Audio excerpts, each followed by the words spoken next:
ದೋಸ್ತಿಗಳ ಪಾದಯಾತ್ರೆಯ ಅಸ್ತ್ರಕ್ಕೆ ಕಾಂಗ್ರೆಸ್ ಪ್ರತ್ಯಸ್ತ್ರವನ್ನ ಈಗಾಗಲೇ ಪ್ರಯೋಗಿಸ್ತಾ ಇದೆ. ಹೌದು, ಜನಾಂದೋಲನ ಸಭೆಯನ್ನ ನಡೆಸ್ತಾ ಇದೆ ಕಾಂಗ್ರೆಸ್. ಮಂಡ್ಯದಲ್ಲಿ ಜನಾಂದೋಲನ ಹೆಸರಲ್ಲಿ ಕೈ ಕಹಳೆಯನ್ನೇ ಮೊಳಗಿಸ್ತಾ ಇದೆ.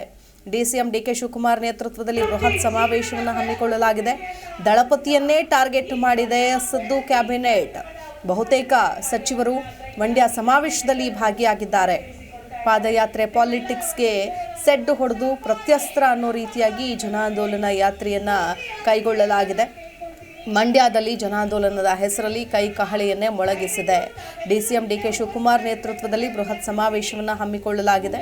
ದಳಪತಿಯನ್ನೇ ಅಂದರೆ ಕುಮಾರಸ್ವಾಮಿ ಅವರನ್ನೇ ಟಾರ್ಗೆಟ್ ಮಾಡಿದ್ದಾರೆ ಸಿದ್ದು ಕ್ಯಾಬಿನೆಟ್ ಅನ್ನೋದನ್ನು ಕೂಡ ನಾವಿಲ್ಲಿ ಗಮನಿಸಬೇಕಾಗತ್ತೆ. ಯಾಕಂತಂದರೆ ಮಂಡ್ಯದಲ್ಲಿ ನಡೆಸ್ತಾ ಇರೋದು, ಮಂಡ್ಯದ ಸಂಸದರಾಗಿ ಆಯ್ಕೆಯಾಗಿದ್ದಾರೆ ಎಚ್.ಡಿ. ಕುಮಾರಸ್ವಾಮಿ. ಸಿಕ್ಕಾಪಟ್ಟೆ ಆಕ್ಟಿವ್ ಆಗಿದ್ದಾರೆ, ಕೇಂದ್ರದ ಮಂತ್ರಿ ಕೂಡ ಆಗಿದ್ದಾರೆ. ಹಾಗಾಗಿ ಈ ಭಾಗದಲ್ಲಿ ತಮ್ಮ ಒಂದು ಪಾರುಪತ್ಯವನ್ನು ಮೆರಿಲೇಬೇಕು ಅನ್ನುವಂಥ ನಿಟ್ಟಿನಲ್ಲೂ ಕೂಡ ಕಾಂಗ್ರೆಸ್ ನಾಯಕರು ಕೂಡ ಮುಂದಾಗ್ತಾ ಇದ್ದಾರೆ. ಬಹುತೇಕ ಸಚಿವರುಗಳು ಮಂಡ್ಯ ಸಮಾವೇಶದಲ್ಲಿ ಭಾಗಿಯಾಗಿದ್ದಾರೆ.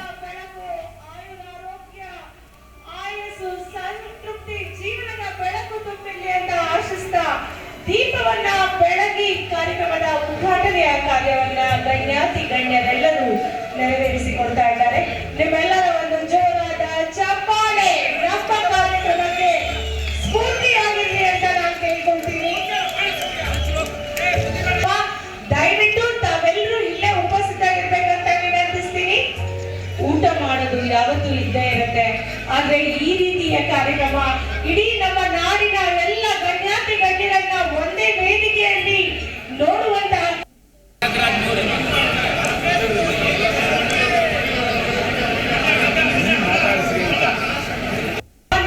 ಮುಖ್ಯಮಂತ್ರಿಗಳು ಸೇರಿ ದೀಪವನ್ನ ಬೆಳಗ್ತಾ ಇದ್ದಾರೆ.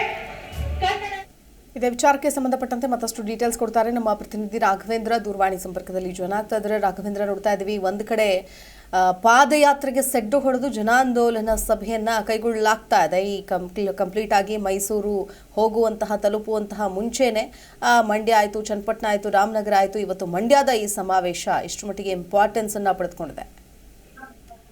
ಶಿಲ್ಪ, ಏನು ಮಂಡ್ಯದಲ್ಲಿ ಇವತ್ತು ಒಂದು ಕಡೆ ಬಿಜೆಪಿ ಮತ್ತೆ ಮೈತ್ರಿ ಪಕ್ಷಗಳ ಜೆಡಿಎಸ್ ನವರು ಪಾದಯಾತ್ರೆ ಮಾಡುವ ಮೂಲಕ ರಾಜ್ಯ ಸರ್ಕಾರದ ವಿರುದ್ಧ ಆಕ್ರೋಶವನ್ನ ವ್ಯಕ್ತಪಡಿಸಿ ಇವತ್ತು ಮದ್ದೂರು ಭಾಗದಲ್ಲಿ ಮದ್ದೂರಿನಿಂದ ಇವತ್ತು ಪಾದಯಾತ್ರೆ ಆರಂಭ ಆಗಿರುತ್ತೋ ಅದಕ್ಕೆ ಟಕ್ಕರ್ ಕೊಡುವ ನಿಟ್ಟಿನಲ್ಲಿ ಕೂಡ ಈಗ ಮಂಡ್ಯದ ಮೈಸೂರು ಆವರಣದಲ್ಲಿ ಕೂಡ ಈಗ ಕಾಂಗ್ರೆಸ್ನಿಂದ ಒಂದು ಜನಾಂದೋಲನ ಸಭೆ ನಡೀತಾ ಇದೆ. ಡಿಸಿಎಂ ಆಗಿರುವಂತಹ ಡಿಕೆಶಿ ಅವರು ಈಗ ಒಂದು ಸಭೆಯನ್ನು ಉದ್ಘಾಟಿಸುವ ಮೂಲಕ ಈಗ ಮತ್ತೆ ಪಾದಯಾತ್ರೆ ಮೂಲಕ ರಾಜ್ಯ ಸರ್ಕಾರವನ್ನು ಅಸ್ಥಿರಗೊಳಿಸಲು ಪ್ರಯತ್ನಿಸುವಂತಹ ಬಿಜೆಪಿ ಹಾಗೂ ಕಾಂಗ್ರೆಸ್ನ ನಾಯಕರ ವಿರುದ್ಧ ಇವತ್ತು ಆಕ್ರೋಶವನ್ನ ವ್ಯಕ್ತಪಡಿಸಿರುವಂತದ್ದು. ಅದರಲ್ಲೂ ಕೂಡ ಮಂಡ್ಯದ ಈಶ್ವರ ಆವರಣದಲ್ಲಿ ಒಂದು ಬೃಹತ್ ವೇದಿಕೆಯನ್ನು ನಿರ್ಮಾಣ ಮಾಡಿ ಆ ಒಂದು ಸಭೆಯಲ್ಲಿ ಇವತ್ತು ರಾಜ್ಯದ ಬಹುತೇಕ ಸಚಿವ ಸಂಪುಟದ ಸಚಿವರೆಲ್ಲರೂ ಕೂಡ ಭಾಗಿಯಾಗುವ ಮೂಲಕ ಈ ಒಂದು ಪಾದಯಾತ್ರೆ ನಡೆಸುವ ಮೂಲಕ ರಾಜ್ಯ ಸರ್ಕಾರನ ಇಕ್ಕಟ್ಟಿಗೆ ಸಿಲುಕುವಂತ ಯತ್ನಕ್ಕೆ ಇವತ್ತು ಟಕ್ಕರ್ ಕೊಡುವಂತ ಕೆಲಸವನ್ನ ಮಾಡ್ತಿರುವಂತದ್ದು. ಯಾಕೆಂದ್ರೆ ಸಿಎಂ ಸಿದ್ದರಾಮಯ್ಯನ ರಾಜೀನಾಮೆಯನ್ನ ಆಗ್ರಹಿಸಿ ಈ ಒಂದು ಪಾದಯಾತ್ರೆಯನ್ನು ಮಾಡುವ ಮೂಲಕ ಎಲ್ಲೋ ಒಂದು ಕಡೆ ಜೆಡಿಎಸ್ ಹಾಗೂ ಬಿಜೆಪಿ ಪಕ್ಷಗಳು ಒಂದು ಆಡಳಿತ ಪಕ್ಷದ ವಿರುದ್ಧ ಮುಗಿ ಬೀಳ್ತಾ ಇದೆ. ಇದೆಲ್ಲವನ್ನು ಕೂಡ ತಡೆಗಟ್ಟುವ ನಿಟ್ಟಿನಲ್ಲಿ ಈಗ ಡಿಕೆ ಶಿವಕುಮಾರ್ ನೇತೃತ್ವದಲ್ಲಿ ಈ ಒಂದು ಜನಾಂದೋಲನ ಸಭೆಯ ಮೂಲಕ ರಾಜ್ಯ ಸರ್ಕಾರವನ್ನ ಪಾರು ಮಾಡುವ ಕೆಲಸವನ್ನ ಮಾಡ್ತಿರುವಂತದ್ದು. ಶಿಲ್ಪ, ಓಕೆ, ಧನ್ಯವಾದ ರಾಘವೇಂದ್ರ ಡೀಟೇಲ್ಸ್ಗಾಗಿ. ಇಡೀ ನಮ್ಮ ನಾಡಿನ ಎಲ್ಲ ಗಣ್ಯರನ್ನ ಒಂದೇ ವೇದಿಕೆಯಲ್ಲಿ ಜಿ ಕನ್ನಡ ನ್ಯೂಸ್ ಈಗ ನಿಮ್ಮ ಮನೆಯಲ್ಲೇ ನೋಡಿ. ಎಲ್ಲ ಕೇಬಲ್ಗಳಲ್ಲಿ ಈಗ ಲಭ್ಯ.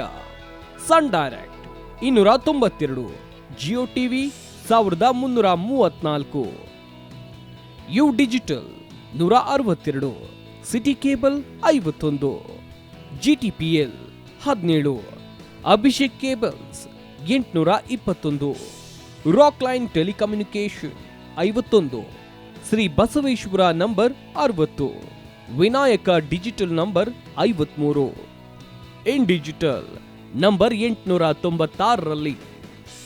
ನಿಮ್ಮಿಸ್ತದ ಜಿ ಕನ್ನಡ ನ್ಯೂಸ್ ನೋಡಿ ಆನಂದಿಸಿ.